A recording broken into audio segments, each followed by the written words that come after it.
You can go a long way with a building inspector when you've shown that you've made an effort to be a professional in your business.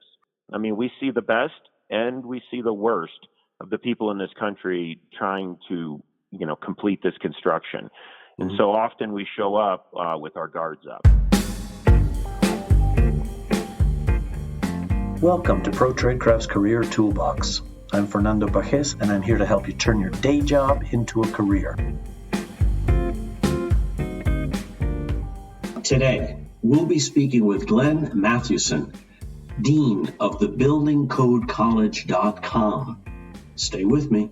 You're going to find this interview compelling, and it may open a new avenue of interest for you in the laws of our industry, namely the building codes. Although a self-described nerd, Glenn began his construction career in the trenches, starting as a laborer and a carpenter's apprentice at age 19. He progressed quickly to framing homes as a subcontractor and later opened his own remodeling and deck construction company. During the Great Recession in 2005, Glenn packed up his tools and became a building, plumbing, and mechanical inspector for the city of Westminster, Colorado. He grew there in his career as he had in the trades and eventually earned a Master Code Professional certification from the ICC. But his true love appeared a couple of years into his city work when he taught a building code class for a local lumberyard. Building Codes for Building Decks was the name of the course, and it was an important topic, and thus began a 13 years career of writing, teaching, and consulting, at first moonlighting, and now full-time. Glenn, welcome to the Pro Tradecraft Career Toolbox. Thanks. Glad to be here. Today you run a building codes college. Is this like a school for building inspectors, or what's the profile of your students? Well, it's called BuildingCodeCollege.com, and the idea is it's really for everybody. There's been for a long time methods and events and service providers out there giving education to building inspectors. Most of that's live education. But what I'm trying to do here is break out this education to the contractors and designers and homeowners, as well as your building inspectors and plan reviewers. But the idea is to bring in the entire construction industry and welcome them into learning code in a positive way, not just through failed inspections. So just by way of background, and I know it has a long history, what's the story of building codes? Like how long they have existed and why do they exist? Well, everyone likes to talk about the Code of Hammurabi from 2000 BC as the first building code, but that's just kind of fun talk. Codes really started about the very end of the 1800s and the early 1900s by the Bureau of Fire Underwriters. It was insurance companies. When these cities and towns were burning down from poor wood construction practices, someone had to pay the bill. So it started from there, and then it's just continued to snowball over the last 100 years through various organizations that then later formed into what we have now as the International Code Council. Interesting. So, who writes our building codes now? Is it insurance companies, or who's writing the building codes? Well, now it's actually all handled through what I think is a pretty amazing process that's hosted by the International Code Council. And basically, anybody can write a code proposal.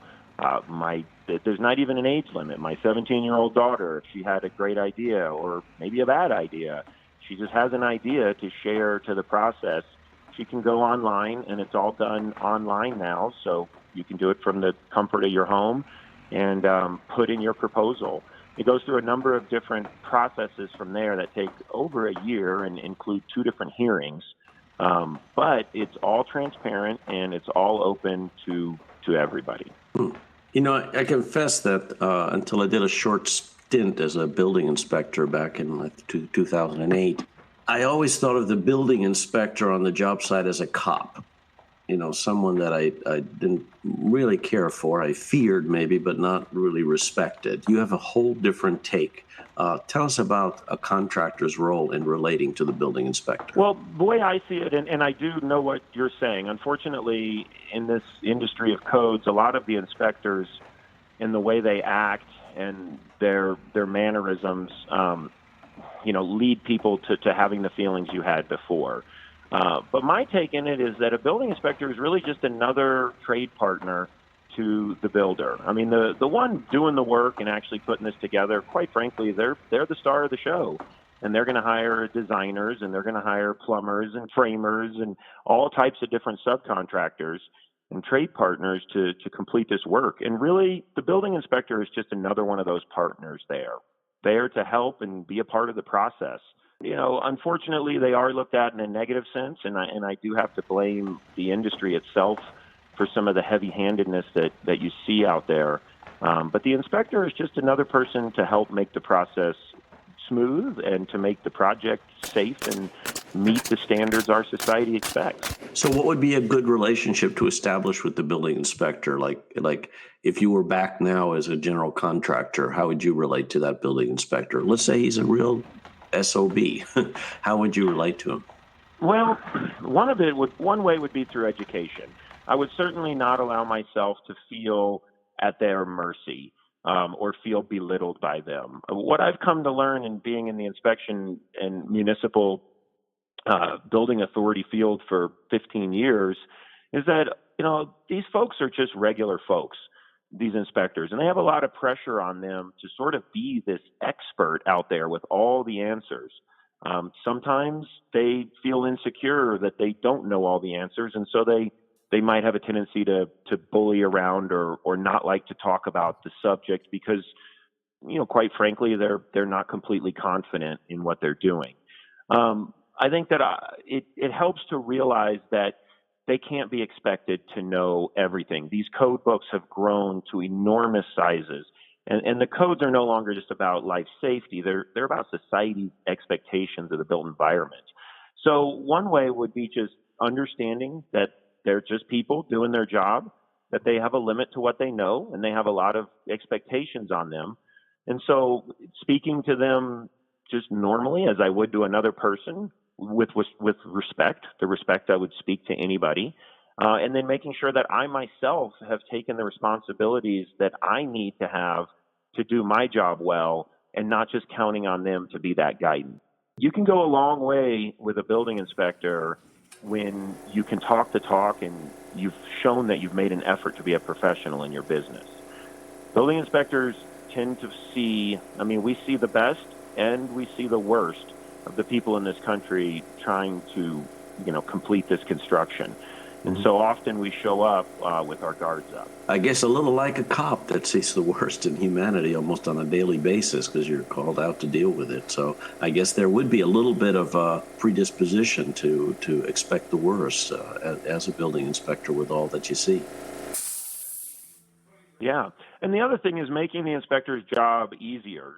Too often people aren't ready for inspection, or the job site is a mess or dangerous, which makes it hard to do your job. It's hard to observe the construction when everything is filthy and there's half complete work around and, leftover materials that you're trying to walk over and see past, as well as just having all your documentation in place, all your permit paperwork in place, and having a smile on your face. And honestly, that can go a long way with providing comfort to that inspector to get their job done well and to not feel like you're hiding something from them. Getting back to the building code itself, we always talk about the building code, but I know that we have an international building code and an international residential code. Why do we have two codes? Well, they're different. The building code is going to apply to all your commercial types of occupancies, your restaurants, your high-rise office buildings, your strip malls with the nail salon. And it's also going to apply to multifamily construction, where you've got a lot of homeowners in their own private dwellings that are sharing one building with a lot of other homeowners. The residential code is going to apply primarily to your single-family home. And the difference is that you can kind of see in a nutshell. The building code speaks to larger buildings generally with a lot of different types of hazards that can be taking place in them, as well as different densities of people that might be there. A nightclub is going to have a much higher density of human occupancy than a single-family home. It also comes into play is the familiarity of the building. In public buildings, we're less familiar with our space, and so we need to have more standardization and sort of a higher level of safety due to our lack of familiarity. And then the other thing with the building code comes up is our lack of control over other people's behaviors. In a multifamily apartment complex, you may be aware of the behaviors of people inside your home. Are people lighting candles? Are they getting drunk and making bad choices? You've got a little more control and familiarity over your safety. But when you're combined side by side with a whole lot of other families and you're not sure what they're doing inside their homes, it creates a higher level of protection necessary for you.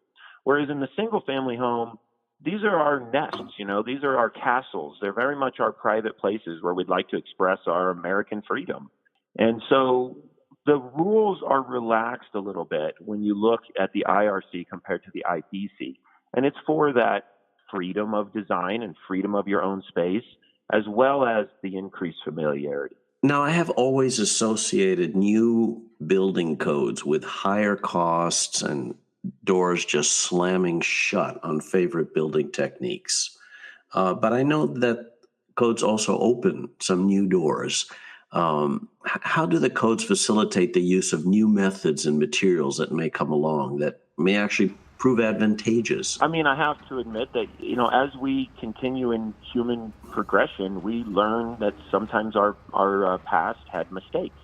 We have new disasters that occur and new hazards that show up, and they reveal the insufficiencies in some of our past choices. And so, indeed, we do clean up the code by, if you will, tightening up and creating more regulation based on that, what's been learned. But indeed, the reason that we do modify the codes and revise them every 3 years is specifically to keep up with society and to make sure that all these new materials and standards and methods of construction have an opportunity to be heard in the code modification process and to be heard at the hearings and to be considered into the code. This comes a lot through additional test standards. We have, there's a whole industry in our country about testing different products. And so first thing that usually happens is the product will be tested via either alternative testing, like you might see from ICC evaluation services, or through standardized testing, like from ASTM or some of the other testing organizations out there. And that can first prove the validity of a product. Those products then often don't get specifically included in the code, but there'll be a reference to the test standard. And this keeps proprietary interests from being named in the code. Rather than naming a type of material or type of product, often something will be named to a test standard, a reference standard. And then that allows anybody that can create something that meets those standards can now find acceptance into the code.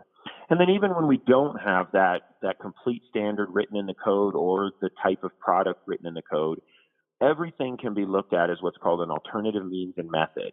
There's a section in the chapter that specifically directs the building official to consider all the other variety and entrepreneurial ideas and new technologies and look at them and see how do they compare to the prescriptive code. The prescriptive code being, the way it's written in the code. That, there's a performance that's associated with that prescriptive requirement.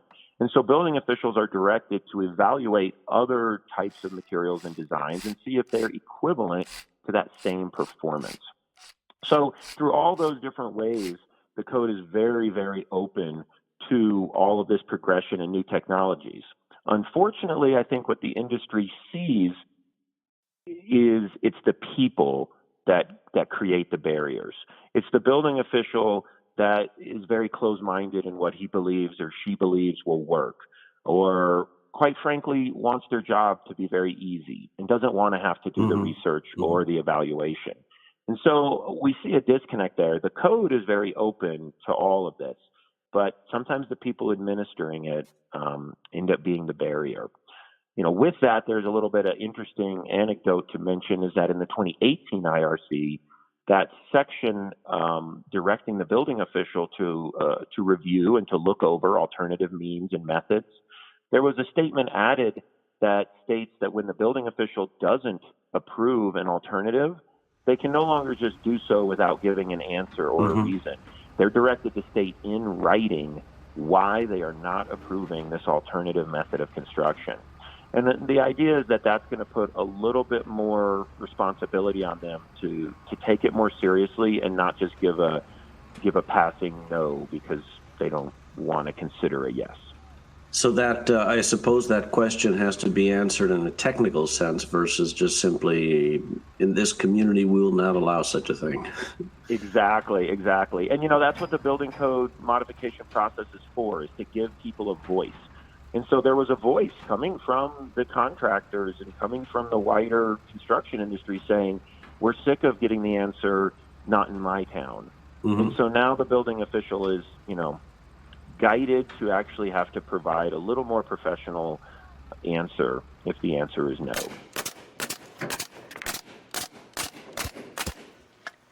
In terms of that baseline code, what should builders know? Like, what constitutes for you basic code literacy? That's a tough question because honestly, when I think basic code literacy, I'm not thinking of a professional. Because quite frankly, I think a professional in this industry, whether that's designer or contractor or even the building inspector and plan reviewers, they're not. This is the industry. Basic is something that really probably shouldn't go along with them. Basic code literacy would be better for the do-it-yourselfer, that needs to learn just enough information to still have someone hold his hand through the process, and that's usually the building department. For a general contractor, I think that they really have a duty to have more than just basic code literacy. I mean, a general contractor would be wise to have an overall understanding of the various systems that are involved in the house. Often for plumbing and electrical and HVAC, they'll just kind of turn the blind eye and they'll let their professional subcontractors be the one to be completely in charge. Mm-hmm. I have a class that I teach to general contractors to help them understand the fundamentals of those three top subcontractors, so they have some pulse of what's going on. And then when you get to the individual tradesperson, again, I don't think that they should have a basic literacy. I think, quite frankly, they are the ones that are actually putting together the construction. They should have a pretty significant understanding of the codes related to what they do. Mm-hmm. Think about it like imagine somebody selling firearms. There's laws related to selling firearms in our country. Mm-hmm. Well, wouldn't we expect someone we go and purchase a firearm from, or someone that manufactures a firearm, to have more than the basic literacy for the gun control regulations? And you could take that to any other, somebody that's manufacturing cars. Well, I hope they have more than a basic literacy, of the federal government requirements for car manufacturing. Mm-hmm. And so that can apply to any of those things. I mean, one thing that I think is important that to give you an answer, since I'm skirting around that a little bit, is the word approved. Because I see the word approved get misused a lot in marketing from various manufacturers. Anytime the code states something has to be approved, that means, by definition in Chapter 2, it means acceptable to the building official. So nothing can be labeled as just universally approved through testing or engineering. And that's what a lot of product manufacturers like to put on their boxes. And they lead contractors and tradespeople to believe that there's this universal approval for something that they're going to use. And so that's something I always have to point out to folks, that when it says approved in the code, it's prompting you to have a discussion with your local building department and see what is approved there, because it's leaving a little bit of lack of uniformity in the code. And there's good reason for that.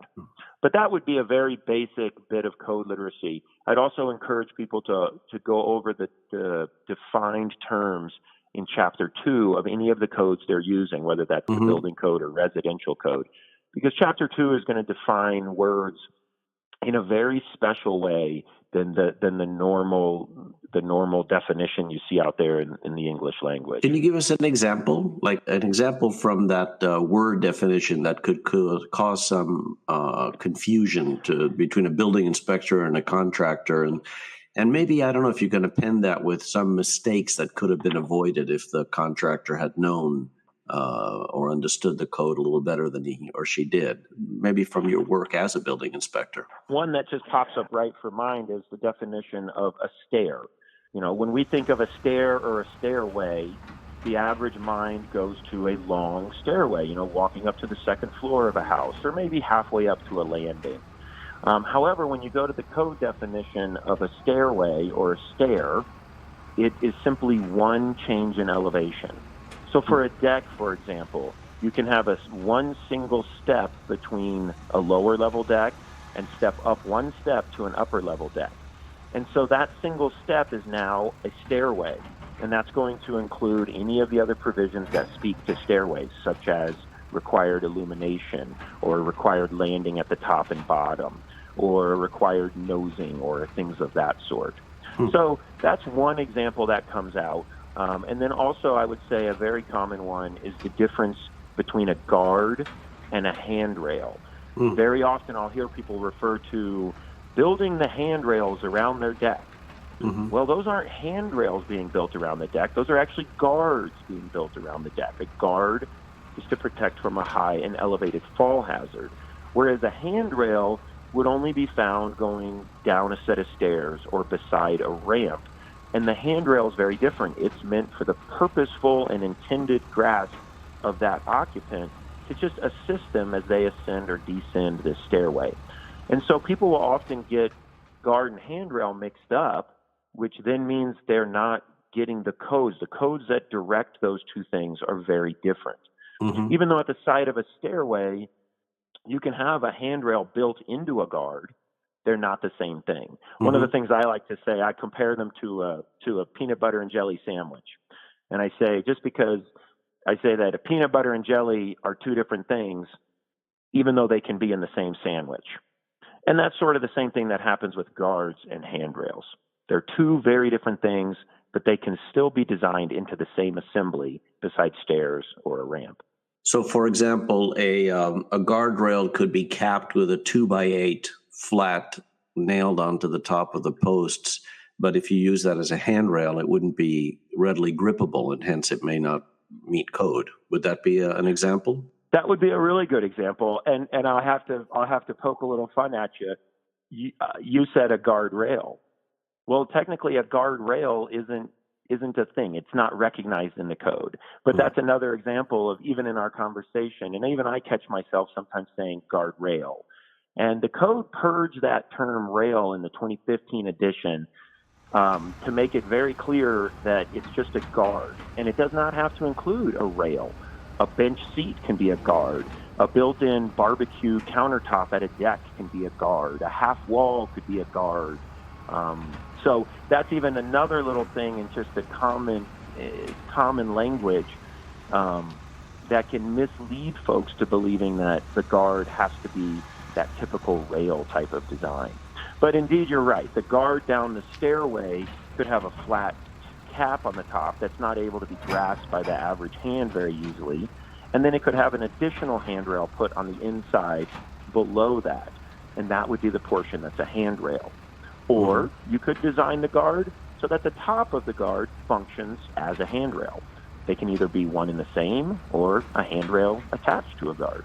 Interesting. I love my mistake. I usually don't make mistakes, but it opened a new window. So good. Now, this goes back to a question I asked a little bit earlier, and I want to dig a little deeper. Is I've always associated with new codes with costing me more money when building. Now, I wonder, could code knowledge save you money? And here I don't mean by avoiding errors that then you have to reconstruct something because you built it wrong. But like a savvy builder, can you use the code to benefit the bottom line? Well, absolutely you can. There's a lot of variety in the code. One thing the code really tries well to do is give people choices. So there's not just one way or the highway, so to speak. So, for example, where you design your headers or how you design your headers for an opening in a wall, be it a door or a window.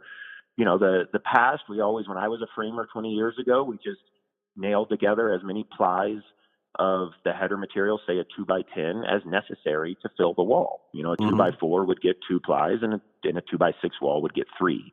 The code recognizes a single member as a header, or moving the header from above the window up into the floor joist cavity, where it takes the place of the rim joist, and your rim joist becomes a header, now one piece of material rather than 2. You can do things like There's processes and methods for using insulation as your fire blocking, which surprises even building inspectors when I teach that in my classes, because we're so used to seeing a 2x4 block or a wood structural panel or a piece of drywall in there as your fire block. But indeed, insulation in the right application and with the right products can both be your thermal envelope and at the same time knock out your fire blocking. There's also new additions that are coming in for the decks. Deck codes have expanded considerably in the last few years because, quite frankly, they weren't addressed in the code previously. And like the 2018 IRC brought forth the concept of a single-ply deck beam. Why nail two 2x10s together, creating a moisture trap in between for a very short-spanning beam on your deck, perhaps around your stair landing, or even for just a small deck? Mm-hmm. So there's ways you can now use single-ply beams. And then if you understand the code, you can understand the maximums of your spans and how you can size those spans. You understand how you can utilize things like beam cantilevers or joist cantilevers. And so again, with knowledge comes more opportunity and comes more choice for the builder. The builder that just waits for the inspector to tell them what to do, well, they're quite frankly just hearing what one inspector thinks should be done, where the code is going to provide a lot more options. Sure, especially with span tables. I've solved many a problem actually going back to the tables and seeing that I could use a 2x8 of the right species in this case instead of a 2x10 and accommodate things a little better. So you're right. The code provides many options. It's a great way to put it. And in those options, you can often find a better way. I have an unfair question now. All right. If you went back to city work for a new city, and this was a laissez-faire city, very lightly regulated, against regulation, and the mayor of this city didn't really like the idea of having a code official in the city, and he said to you, Glenn, okay, I'll let you work here, but you only have 3 building codes, period. That's all I'm going to allow. What would they be and why? Well, that's a tricky question. So let me see. As a careful observer that I am, I'll have to dissect your question a little bit. So first, I'm going to have to assume, because what people don't realize is building codes provide the requirements for simple things like a roof that doesn't leak, and an electrical service, and heating facilities, and a sewer and water system so that you can bring fresh water to the home and get the sewer water out. Wall coverings, window coverings. So, obviously if we just assume those, like most Americans or most folks would not argue to those type of requirements for a building. So if I take out those basic necessity type of code provisions, and then I'd have to narrow it down to what code. So if you say building code, let's turn it into more of a residential code type of conversation, as opposed to getting into the commercial code. So it'd be very difficult. So if we narrow it down, assuming that we have the basic services for a house, and then assuming we're looking just at the building code portion now, not plumbing or mechanical, in my experience, I would say first and foremost, egress windows in bedrooms. And I hate to use the term egress windows because, again, that's another one of those kind of definitions where common jargon, common language out there is egress window. But what the code refers to is an emergency escape and rescue opening. And that could be a window or an exterior door. Basically, when we're sleeping, we have a delayed reaction to any hazards, and that hazard may have blocked our primary door coming out of the bedroom to the house. And so either an additional window or a door that leaves the exterior is an incredibly important safety feature. So I would first and foremost say an egress window at bedrooms, or in code language, an emergency escape and rescue opening. It doesn't quite roll off the tongue as easily. I'd have to say next, guards at the side of raised floors, because as much as I'm a trained observer, as I like to call myself as an inspector, I'm also capable of being distracted, of having a chat with somebody and maybe taking a few steps back, or being focused on someplace I'm going and not what's right down at my feet. And so I would think protection from the hazard of falling off of a second floor of a loft in a home, or falling off of a deck, I think that's going to be a critical code requirement, just to protect those occupants, guards at the size of raised floors. And then finally, fire. Fire is a huge hazard in our homes.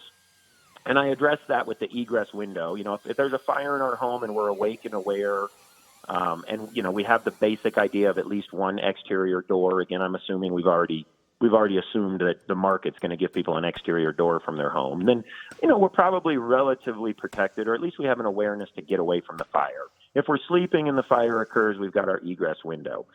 But I would have to say, in my experience as a building inspector, I have seen the required drywall on the inside of garages protect the investment of a home and protect the lives inside of a home significantly. I've been to many fire jobs after the firefighters were there, put out the fire. Fires very often do indeed start in garages. And I have seen that required drywall completely protect the rest of the house from damage. And so all that had to be repaired was the drywall.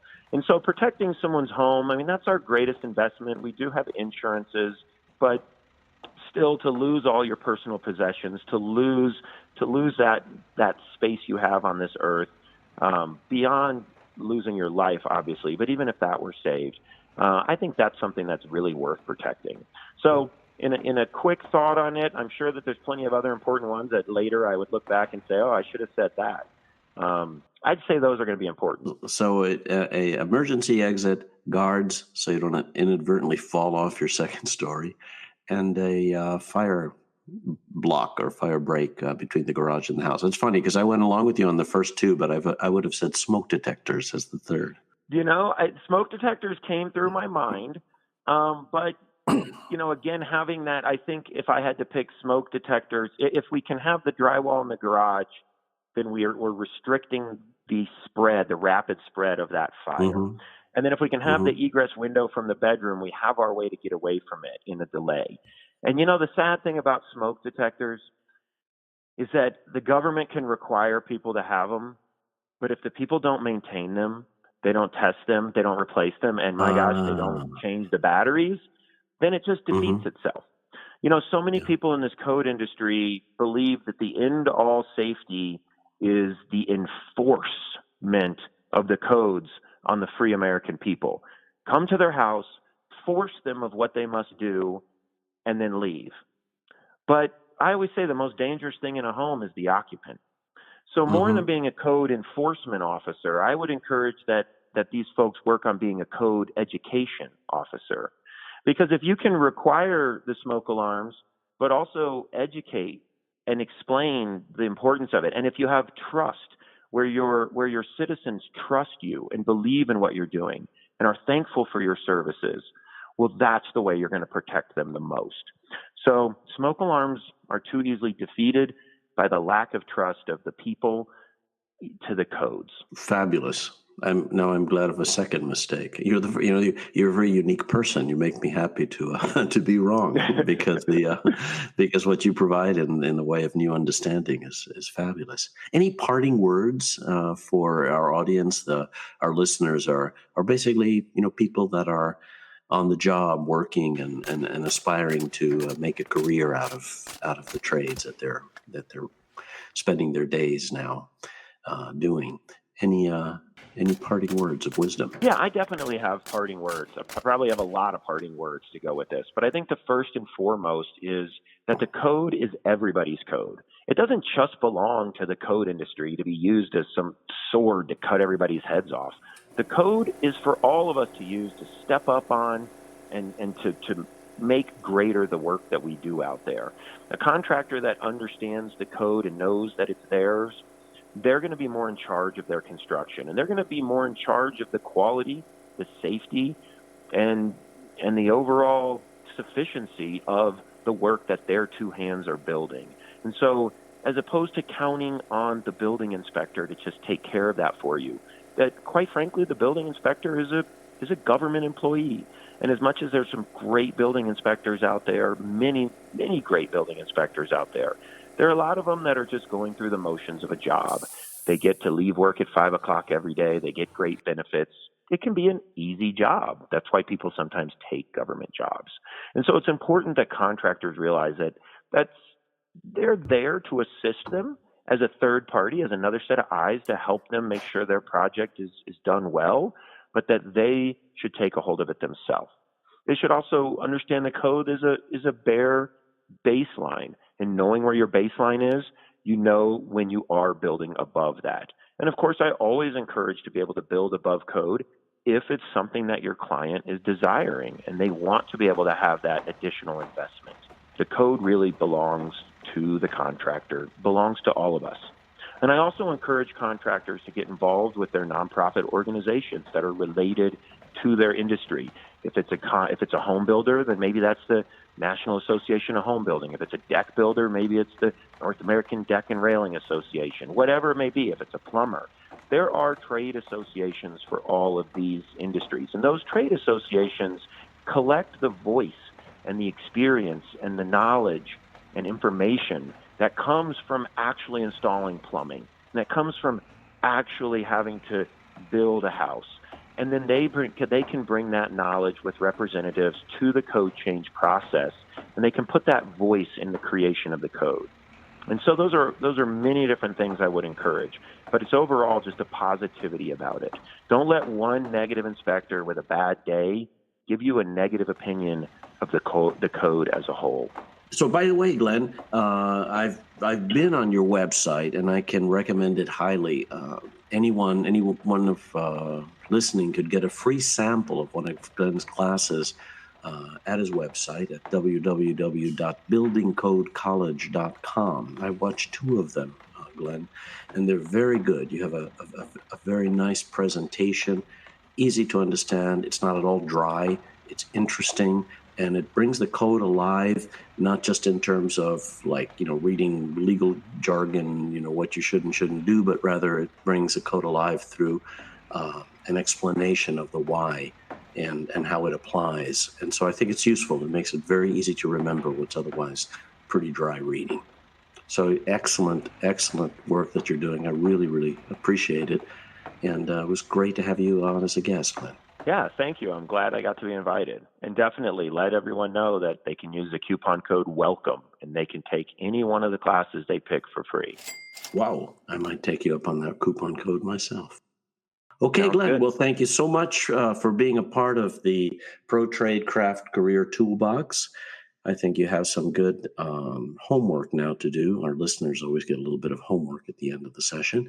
One, you can go to Glenn's website and take a class for free using the coupon code WELCOME. Take a class in something that you do every day. I think deck building, whatever it is that you do, might be a really good introduction. I bet you'll learn some things and you'll walk away from that as a more educated builder and maybe even inspired to go deep into the code. And if you get into areas that you work on all the time, like wall framing, go study the wall framing section. I bet you're going to discover some things you didn't know. So that's your homework for this week. Career Toolbox is a production of SGC Horizon Media Network. I'm your host, Fernando Pages, and the show is produced by Dan Morrison.